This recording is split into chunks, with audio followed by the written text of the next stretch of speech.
अस्सलाम वालेकुम। आज हम अपने किचन में बना रहे हैं रानी जूस। इसके लिए मैंने लिया है अपने पैन में 2 गिलास पानी और इसमें मैं डालूंगी पीचेस आरू या आधा किलो आरू, जिनको मैंने काट लिया है, इनको छीला नहीं है।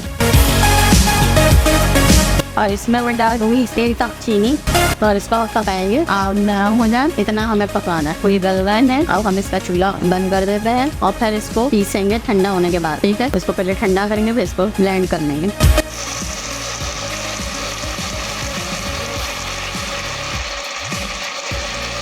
देखा मैंने इसको ब्लाउज कर इसको छान लिया है और अब मैं इसमें डालूंगी छोटे छोटे चंक्स पीचेस के कटे हुए। देखे मैंने इतने छोटे छोटे से चंक्स काटे हैं बिल्कुल बारीक से। ठीक है, ये 2 पीचेस है।